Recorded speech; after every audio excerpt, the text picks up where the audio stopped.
بسم الله الرحمن الرحيم. السلام عليكم ورحمة الله وبركاته. How are you, my students? I hope that you're happy and healthy and ready for today's lesson, which is form, meaning, and function. And if you remember, this lesson will be taking lots and lots of exercises. But before we do that, let's revise what we previously took regarding, if you remember these pictures, we're seeing here seafood, of course. What can you see this photo? Where can you see photos like this? Seafood here and there. This is salmon, of course. Maybe in restaurants, on plane, maybe.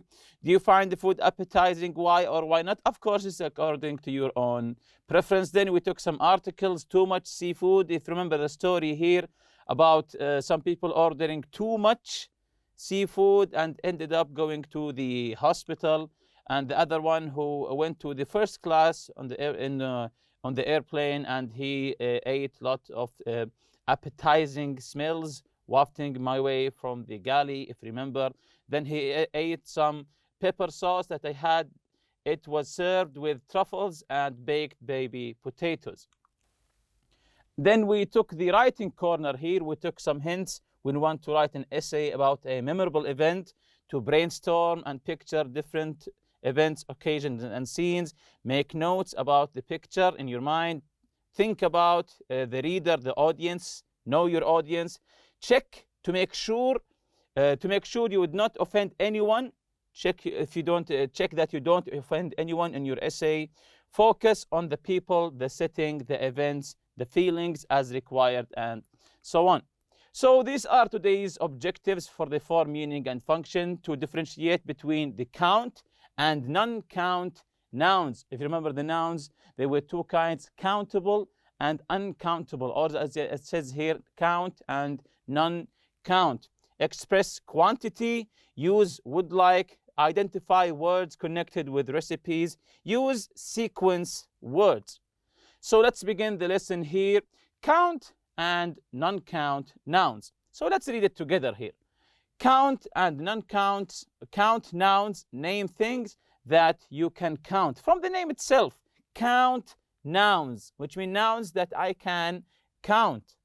Again, count nouns name things that you can count. 1 carrot, 2 carrots, and so on. They have singular and plural forms. They have singular and plural forms. So they have two forms, the singular and the plural. So 1 carrot, this is singular. 2 carrots, we added the S for the plural. As you can see here, a burger, a is for 1, a burger. 2 burgers, we added the S. An egg, and also 3 eggs. Non-count nouns name things that you can't count. For example, rice, tea, and all the liquids, of course. You can't count rice or liquid. You can't say I have 3 tea, maybe 3 cups of tea, so you can count the cups, but not the liquid, the tea itself. Same as the rice. You can't say I ate 2 rice, maybe 2 bowls of rice, 2 plates of rice. You can't say 2 rice. They don't use a or an, the articles a or an. They don't have plural forms. So the non-count, you can't count them. They don't use a or an, and they don't have plural forms. Some nouns can be count or non-count. A salad or some salad, a soup or some soup, and so on.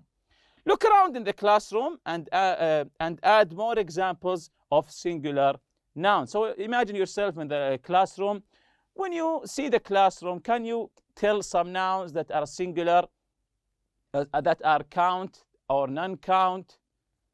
For example, yes, the chairs, 1 chair, 2 chairs.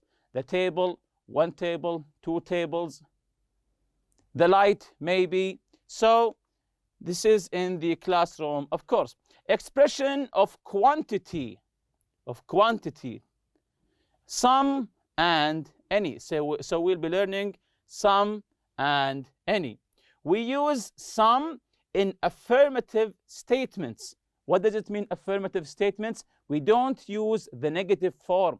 We don't say don't or not. The affirmative statements, the statements that doesn't have any negative statement. We use some in affirmative statements. We use any in negative statements and questions. So some with affirmative statements, any with two, the negative and the question. We use some or any with non-count nouns and with plural nouns. So with both of them, we use them with non-count nouns and plural nouns. Let's take some examples here. Do you have some? Do you have somewhat? Yes, very good. We don't use some, we use any with question. Do you have any milk, for example? Do you have any sandwiches left? So this is a question. When you, if you want to say a negative statement, no, I don't have any burgers left. So any comes with a question and the negative. But if you want to use some, use it with the affirmative. I have some chocolates left, for example. I have some peanut butter sandwich left, and so on. So if it's an affirmative statement, we use some. If it's negative or question, we use any. And we use them with non-count nouns and also with plural nouns. Here's there are some examples here. There is some juice. This is affirmative. There are some fries. So there are some fries. Because fries is countable here, we used are. Because juice is non-count here, we put here is.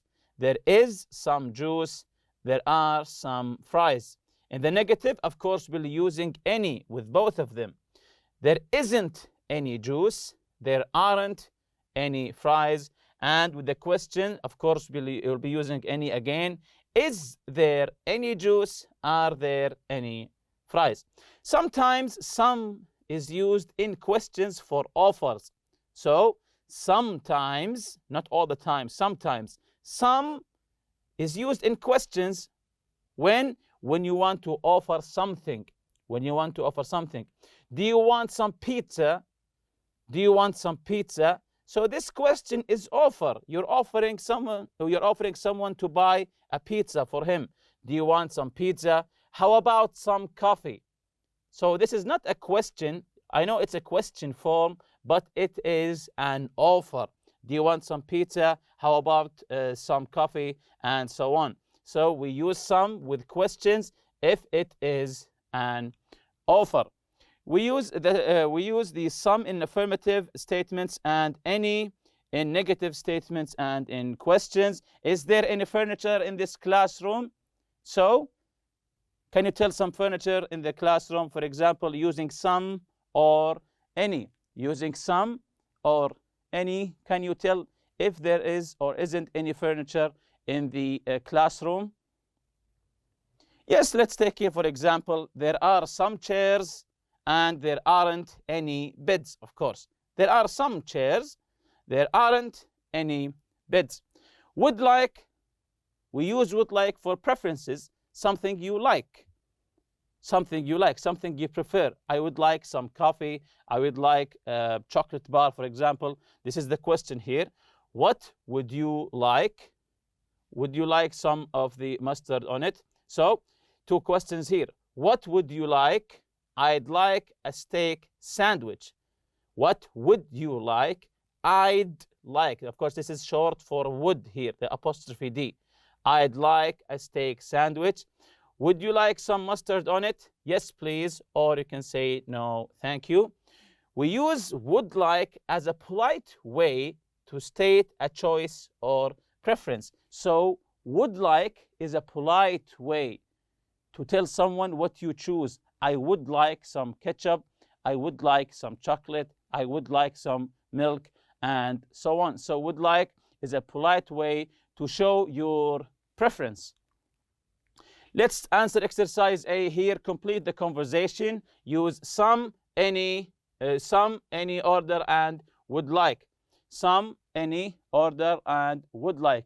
You can use the words more than once.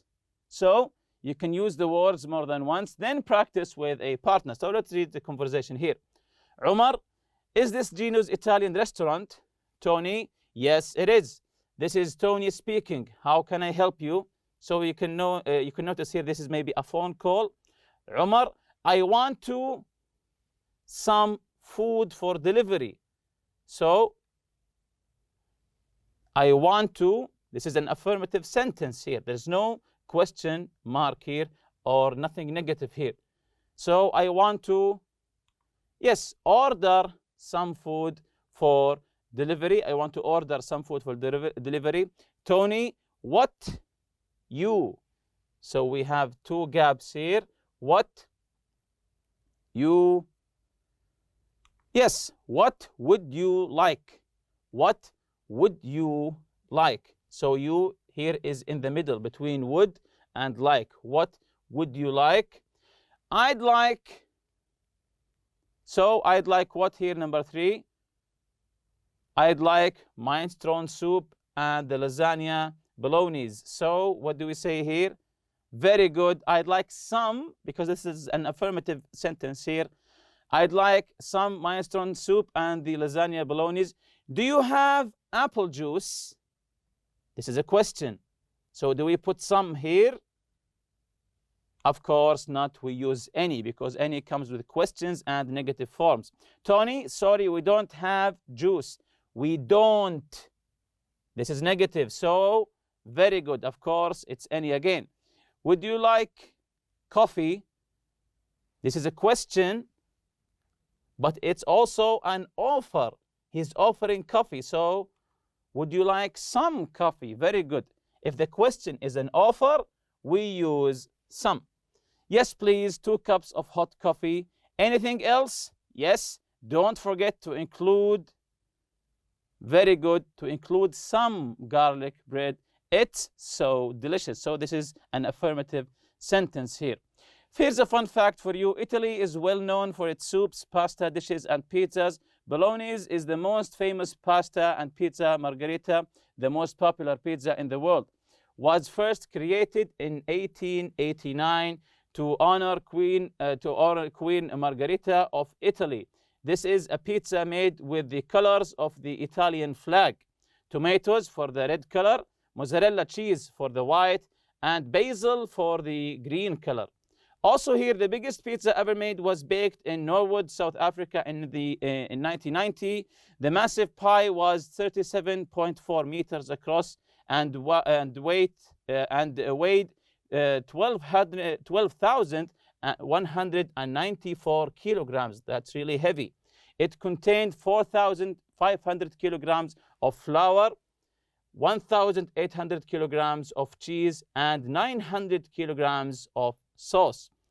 People all over the world like different toppings on their pizza. In Japan, eel and squid are favorites. In Costa Rica, coconut is preferred. Brazilian like green peas, and in India, popular pizza toppings are pickled ginger and minced mutton. So people are different how to top their pizza. Continuing with our lesson here, words connected with recipes. Those of you who like to cook will like this lesson now. Words connected with recipes. Some words we commonly connect with recipes are, let's take the dishes first. The dishes, we have the appetizer. This is in the beginning of the meal, like soup, for example. Then we have the main dish. Then we have the dessert, the sweets here. So appetizers, main dish, and dessert. The quantity of the thing that you want to cook: half, a quarter, 1, 2, and etc. Half a gram, half a kilogram, a quarter kilogram, 1, 2, etc. Or cup. Cup is used as a quantity, 1 cup of flour, or a teaspoon, 1 teaspoon of salt or pepper. The same thing with tablespoon. A handful, to take with your hand, or a clove used with garlic. So a clove is used with garlic. The ingredients, the things that you put in the pot, for example, oil, eggs, salt and pepper, butter, milk, cheese, garlic, herbs, and so on. So these are the ingredients, the things that you cook together. Actions, what you do while you cook. You measure You measure 1 gram, 2 grams, 1 kilogram, and so on. You add things together. You put things together. You pour, especially the liquids, of course. You pour oil or milk. You cut the vegetables or chop, of course. Then you mix, spread, tear, and so on. So these are the actions you do while you are cooking. Utensils, things that you use. You use the knife, the spoon, or bowl, a bowl of flour, for example. Whisk, pan, the pan you use to cook eggs, for example. Cooking methods, how you cook things. You fry them, fried, like the chicken, for example. You bake them, like pies. Roast, like the chicken. You grill them, as you do with some beef. So all of these words are related to recipes and how you cook things. Here's a pasta with tomato sauce. The ingredients: 5 cloves of garlic, 3 cups chopped tomatoes, 5 tablespoons of olive oil, salt and pepper to taste, fresh basil to taste, 1 packaged pasta. Directions: what do you do here? Pasta, cook separately according to package directions. So you cook the pasta separately. The sauce: first chop the garlic into tiny pieces, then put the tomatoes, olive oil, and garlic in a saucepan with salt and pepper, and cook on moderate to low heat for 20 minutes. After the sauce is thick, remove the pan from the heat, tear fresh basil into pieces, and add it to the sauce. Pour the sauce over the pasta. So those of you who like to cook will really enjoy this lesson today, because it's all connected, especially this slide here. It's all connected to what you do while you are cooking. The actions, the nouns, the verbs, the ingredients, the utensils, spoon, fork, knife, and so on. So here we have 2 groups of words. The first one here: vegetables, carrots, bananas, eggs.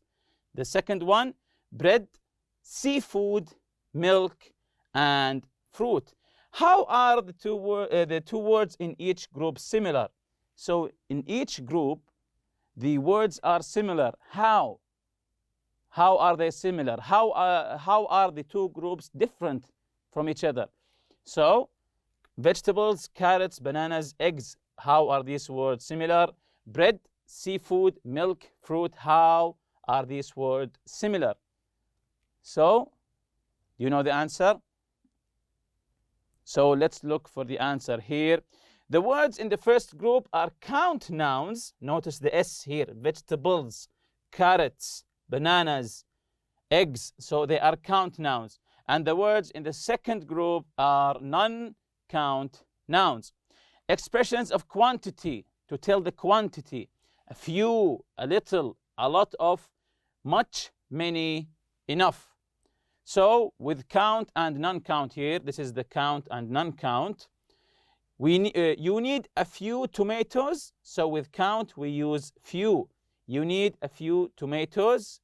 I eat many vegetables. How many bananas do you eat? So now we know that many and few come with count.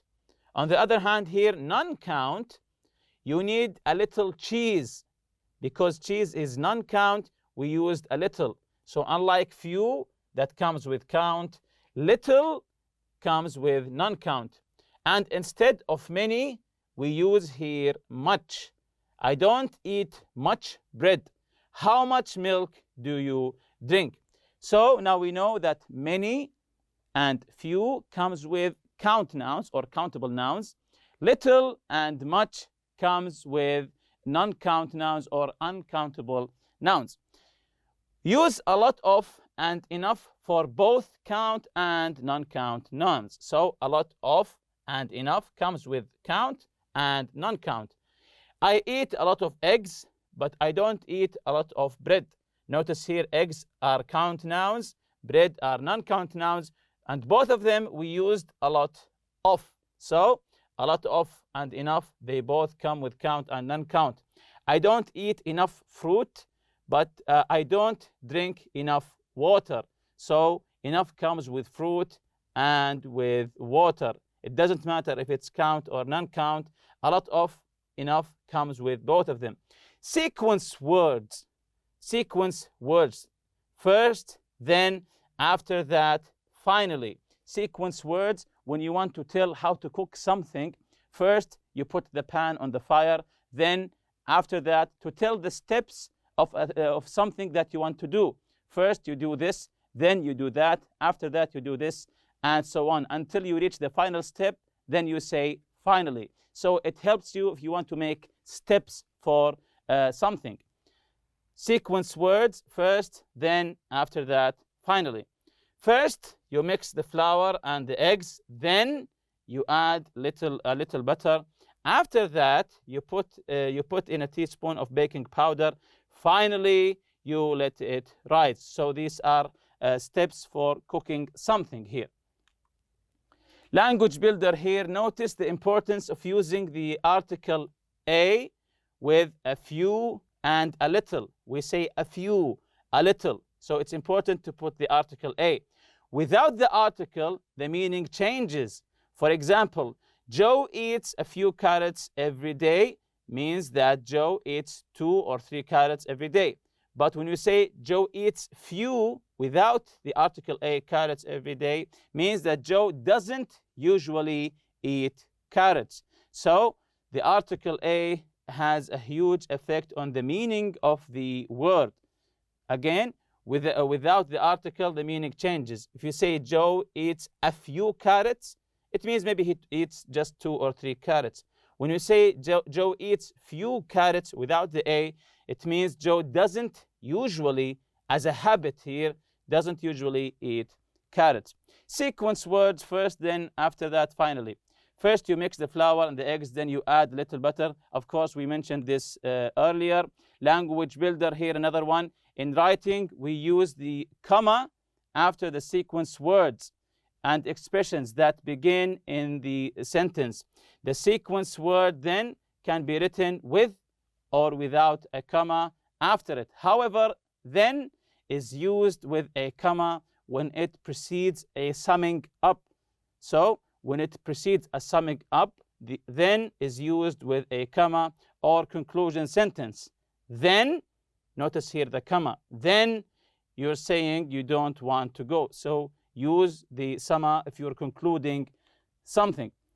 Exercise B here, complete the recipe. Use after, before, twice of course, first, finally, and then twice. Let's read it together here, how to make a pizza. So the first thing here, of course, is very good. It's first, before you start, check